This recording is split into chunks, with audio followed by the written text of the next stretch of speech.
नमस्कार दोस्तों, stock market studies में फिर से एक बार आपको बहुत-बहुत स्वागत है। तो आज यहाँ पे मैं डिस्कशन करने वाला हूँ, एक ऐसे कंपनीज़ के बारे में, जो देखा जाए एक आईटी सेक्टर से बिलॉन्ग करते हैं।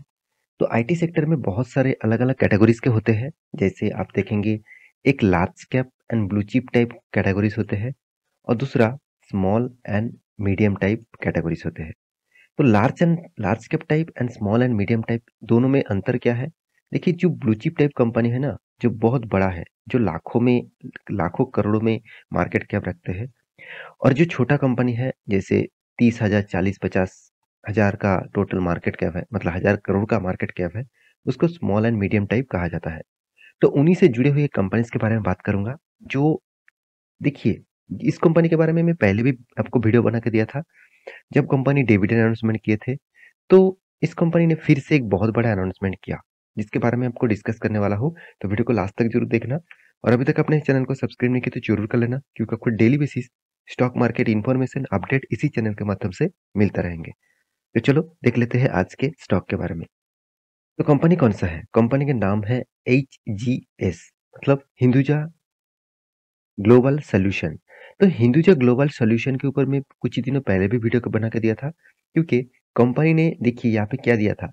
यहाँ पे कुछ दिनों पहले ही कंपनी 7 दिसंबर में डिविडेंड अनाउंसमेंट किया था और वो भी ₹5 करके। तो बहुत सारे जितने सारे दोस्तों के पास इस कंपनी की हिस्सेदारी है, तो उसको तो डिविडेंड मिल ही चुका है ₹5 करके। तो कंपनी फिर से एक न्यूज़ पब्लिश किया, एक नया गुड न्यूज़ पब्लिश किया, जो ऑब्वियसली एक जितने सारे शेयर होल्डर हैं उसके लिए खासियत होगा। तो क्या खासियत है? चलो उसी के बारे में बात करूँगा। उससे पहले कंपनी की कुछ जानकारी आपको मैं दे दूँ।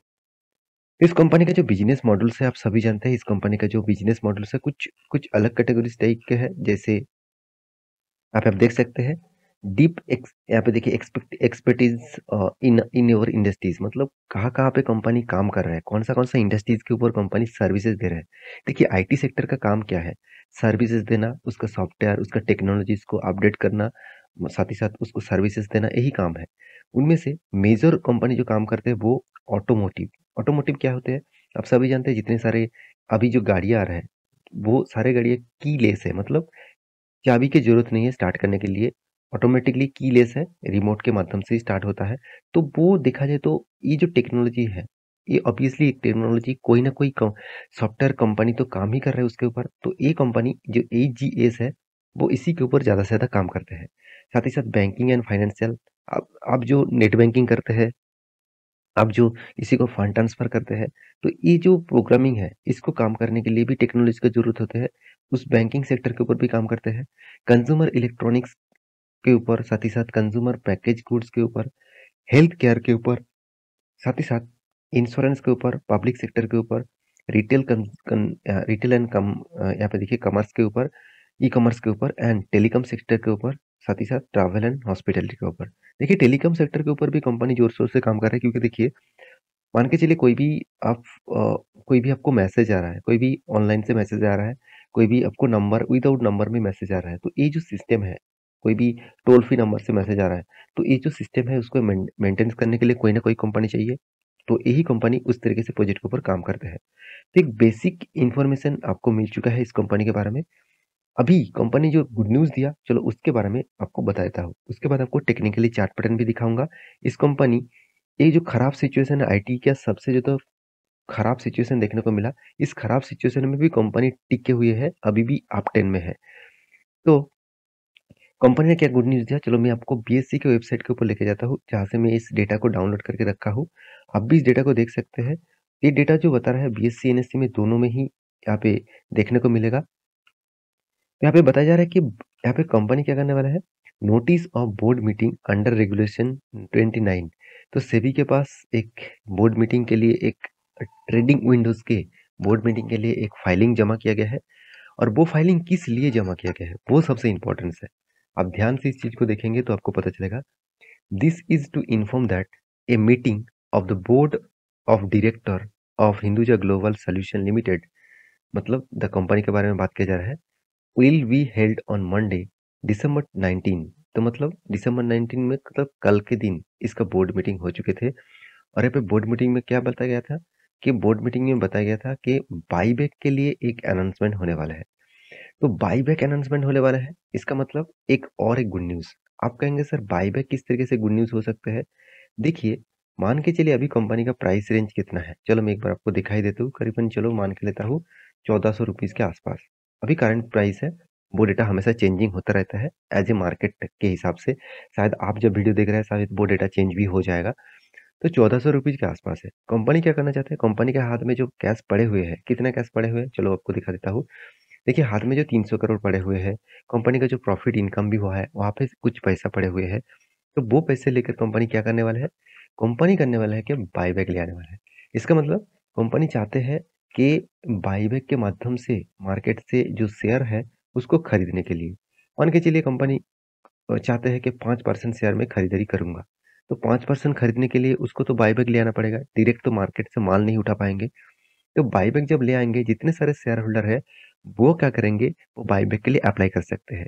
तो बायबैक के लिए अप्लाई करने का फ़ायदा क्या है? पहले देखिए मान के चलिए अभी ₹1400 जब बायबैक अनाउंसमेंट हो जाएगा, तब मान के चलिए प्राइस है 1400। कंपनी को क्या करना पड़ेगा? कंपनी को ज़्यादा पैसा देकर खरीदना पड़ेगा। मैं एक अप्रॉक्सिमेटली बता रहा हूँ 1500। कंपनी डिसाइड करेगा जब बोर्ड मीटिंग कंप्लीट हो जाएगा, तब एक वीडियो मैं आपको ज़रूर बना के दूँगा। तो 1500 मान के चलिए कंपनी अनाउंसमेंट किया है कि मैं जितने सारे दोस्त, जितने सारे इन्वेस्टर मुझे शेयर बेचना चाहते हैं, तो आपके लिए मैं ₹1500 दूँगा। तो एक अप्रॉक्सिमेटली बता रहा हूँ। तो आपको क्या हुआ? आपको 100 पॉइंट का एक्स्ट्रा प्रॉफिट हो गया, जहाँ से आपने खरीदारी करके रखे हैं। तो आप कहेंगे सर क्या मैं तो लॉन्ग टर्म के लिए होल्ड करके रखा हूँ, तो क्या मैं बायबैक के लिए अप्लाई करूँ? बिल्कुल मत करिएगा, क्योंकि लॉन्ग टर्म के जो विज़न है, तो आप ₹100 में खुश क्यों हो जाएँगे? आपको मान के चलिए आपने टारगेट रखा कि मुझे 1000 2000 मतलब पॉइंट्स जाने के बाद ही मैं बेचूँगा। तो आप इतना जल्दी ₹100 में क्यों खुश हो रहे हैं? ₹100 में कौन खुश होंगे? जो लोग स्विंग ट्रेडिंग लिया है, जो लोग शॉर्ट टर्म ट्रेडिंग के लिए मतलब शॉर्ट टर्म के लिए इन्वेस्ट किया है, मान के चलिए किसी ने टारगेट लिख रखा है कि 1400 चल रहा है, मैं बेचूँगा 1600 में। तो इस तरीके से कोई टारगेट रखा है, तो उसको तो ऑलमोस्ट 1500 में शेयर मिल रहा है, तो वो अप्लाई कर सकते हैं। देखिए, वो उसका मर्ज़ी, मैं ये नहीं कह रहा कि अप्लाई करिए। तो ये गुड न्यूज़ है ऑब्वियसली क्योंकि आपको अच्छे दामों में बायबैक में देखने को मिलेगा। तो अभी तक फाइनलाइज़ नहीं हुआ, तो बोर्ड मीटिंग अप्रूवल होने के बाद ही आपको पता चलेगा।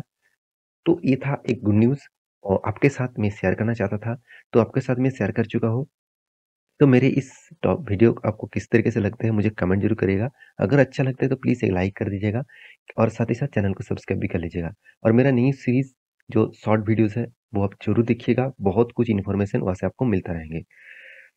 तो कंपनी के चार्ट पैटर्न के बारे में एक बार ध्यान से आपको मैं दिखाऊँगा। चार्ट पैटर्न क्या बता रहा है? देखिए आईटी सेक्टर के बारे में बात करूँ, तो कंपनी देखिए 2021 जब टाइम पीरियड देखा जाए तो अगस्त सितंबर मंथ से देखा जाए तो रसिया और यूक्रेन के बीच जो मतलब युद्ध स्टार्ट हुआ था, उस टाइम में आईटी सेक्टर में गिरावट हुआ था। उसके बाद देखिए रिकवर तो किया, मगर यूएस मार्केट में जो इन्फ्लुएंस रेट बढ़ चुके हैं, उसके कारण फिर से गिरावट हो गया। अगर बाकी आईटी सेक्टर को देखेंगे तो वो लगातार गिरते जा रहा है। जैसे विप्रो, टीसीएस, एचसीएल साथ ही साथ इन्फोसिस ये दिग्गज कंपनी को देखेंगे वो लगातार गिरते जा रहा है। फिर भी इस कंपनी छोटा होने के बाद भी छोटा मतलब उस कंपनी के कंपैरिजन में छोटा होने के बाद भी देखिए कंपनी फिर से किस तरीके से रिकवरी किया। और कंपनी यहाँ पे जो पैटर्न बन रहा है, एक आप देखेंगे तो सडनली इस तरीके से पैटर्न हेड एंड शोल्डर जैसे पैटर्न बन रहा है। साथ ही साथ आप ये भी कह सकते हैं कप एंड हैंडल जैसे पैटर्न बन रहा है। तो मेरे हिसाब से ये जो पैटर्न बन रहा है, ये पैटर्न बहुत स्ट्रॉन्ग है। अगर इस पैटर्न के हिसाब से ये जो लेवल है, इस लेवल को ब्रेकआउट करते हैं और उसके बाद नेक्स्ट लेवल जो रहेगा यहाँ पे तक। तो लेवल कौन-सा है? लेवल है करीबन-करीबन ₹1665 के आसपास। ये जो लेवल है, नेक्स्ट लेवल कौन-सा है? करीबन ₹1960 के आसपास।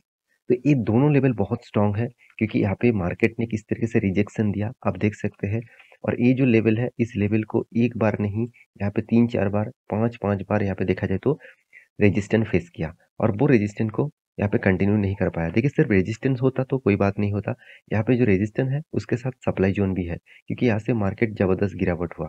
तो ये एक सप्लाई और रेजिस्टेंस के हिसाब से काम कर रहा है। तो मेरे हिसाब से इस लेवल बहुत स्ट्रांग होगा। अगर इस लेवल तोड़ता है और नेक्स्ट लेवल अगर तोड़ता है तो थोड़ा सा आप इस कंपनी के ऊपर स्टडी कर सकते हैं। मतलब as a long term vision swing trading के लिए स्टडी कर सकते हैं। तो मैं ज़रूर कहूँगा इस तरीके से ब्रेकआउट होने के बाद एंटर मत होना, क्योंकि इस तरीके से रिजेक्शन बहुत बार आया हुआ है, उसको स्ट्रॉन्ग ब्रेकआउट करना होगा और इस लेवल को ब्रेकआउट करना होगा। जब इस तरीके से ब्रेकआउट होगा, तब भी एंटर मत होना। इस तरीके से ब्रेकआउट होने के बाद एक बार रिट्रेसमेंट वो ज़रूर लेंगे। उसके बाद अगर ब्रेकआउट होता है, तो सोचना यहाँ पे आपका एंट्री परफेक्ट हो गया। तो यहीं से आप एंट्री ले सकते हैं। देखिए एज़ द सिस्टम वाइज़ मैं आपको दिखा रहा हूँ, मेरे रूल्स के हिसाब से, आपका रूल्स अलग होगा, तो उसी के हिसाब से काम करिए। तो ये कोई बाय एंड सेल का रिकमेंडेशन नहीं है। आपको मैं टेक्निकली चार्ट पैटर्न सिखा रहा हूँ, आप उसके ऊपर रिसर्च करिए, बैक टेस्टिंग करिए, उसके बाद काम करिए। तो ये था कंपनी के डिटेल्स। तो मेरे वीडियो कैसा लगा ज़रूर कमेंट करना। इसी तरीके से कंटिन्यूअसली वीडियोज़, चार्ट पैटर्न देखने के लिए चैनल को सब्सक्राइब भी करना और हाँ, टेलीग्राम को जॉइन करने के लिए मत भूलिएगा। बहुत कुछ आपको वहाँ पे मिलेगा। तो एज़ ए लर्निंग पर्पज़ वहाँ पे जॉइन कर सकते हैं। मिलते हैं नेक्स्ट टॉक लेके, तब तक के लिए अच्छे से रहिए, अपना ख्याल रखिए।